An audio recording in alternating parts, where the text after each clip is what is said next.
తెలంగాణ రాష్ట్రం ఇచ్చిన తల్లిగా ఆమె బిడ్డ ఈ దేశానికి ప్రధానమంత్రి కాబోతున్నాడు. ఆమె బిడ్డను ప్రధానమంత్రిని చేయాల్సిన బాధ్యత మన మీద లేదా? మహబూబాబాద్లో గెలిపించాల్సిన బాధ్యత మన మీద లేదా అని నేను అడుగుతున్నా. అందుకే మిత్రులారా, జూన్ 4 నాడు ఫలితాలు వస్తాయి. జూన్ 9 నాడు ఎర్రకోట మీద 3 రంగుల జెండా ఎగరేసి రాహుల్ గాంధీ దేశానికి ప్రధానమంత్రి కాబోతున్నాడు.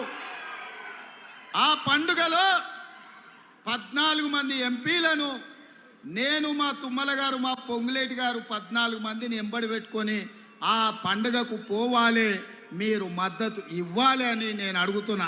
ఇదేమన్నా తప్ప అని మిత్రులను నేను అడుగుతున్నా. ఇది సోనియమ్మ తెలంగాణ ఇచ్చిన తల్లి. రేపు ఆమె బిడ్డ ఈ దేశానికి ప్రధానమంత్రి కాబోతున్నాడు. కన్యాకుమారి నుంచి కశ్మీర్ వరకు 150 రోజులు 4000 కిలోమీటర్లు మండు టెండల్లో, మంచు కొండల్లో దళితుల కోసం, గిరిజనుల కోసం, ఆదివాసుల కోసం, మైనారిటీల కోసం, మహిళల కోసం అకుంఠిత దీక్షతో పాదయాత్ర చేసి ప్రాణాలకు తెగించి పోరాడిండు మన రాహుల్ గాంధీ. మణిపూర్ మండిపోతుంటే మణిపూర్ నుంచి ముంబై వరకు 6700 కిలోమీటర్లు సుదీర్ఘమైన ప్రయాణం చేసి ప్రజల మధ్యలోకి వచ్చిండు. ఇంతకంటే ప్రజల కోసం కొట్లాడే నాయకుడు ఈ దేశంలో ఉన్నాడా? మరి అట్లాంటి నాయకుడికి అండగా నిలబడాల్సిన బాధ్యత 4 కోట్ల తెలంగాణ ప్రజల మీద ఉన్నదా లేదా ఆలోచన చేయండి మిత్రులారా.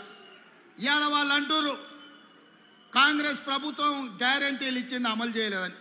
నేను ఆ గాడిదలను అడగదలుచుకున్న, సోయిలేని వాళ్ళను ఒక్క మాట నేను అడగదలుచుకున్నా.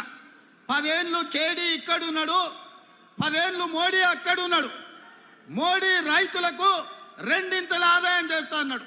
ప్రతి సంవత్సరం 2 కోట్ల ఉద్యోగాలు, 10 ఏళ్ళ 20 కోట్ల ఉద్యోగాలు ఇస్తా అని 7 లక్షలు కూడా చక్కగా ఇవ్వలే.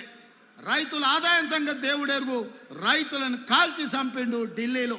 అదేవిధంగా ప్రతి పేదవాడికి ఇల్లు ఇస్తా అన్నాడు, తెలంగాణలో ఒక్క ఇల్లు ఇవ్వలే. జన్ధన్ ఖాతాల పేరు మీద స్విస్ బ్యాంకులో లక్షలాది కోట్ల రూపాయలు నల్లధనం ఉంది. అవి తీసుకొచ్చి ప్రతి పేదవాడి ఖాతాలో 15 లక్షల రూపాయలు వేస్తా అన్నాడు. మీకెవరికన్నా ఒక్క రూపాయనైనా వచ్చిందా? ఎవరికైనా వచ్చిందా? మోడీ పైసలు ఇచ్చిండా? మీ ఖాతాలలో లక్షలు పడ్డాయా? ఏ ఒక్కరు కూడా ఒక్క పైస ఇవ్వని నరేంద్ర మోడీ 3వ సారి ప్రధానమంత్రి అవుతాడంట.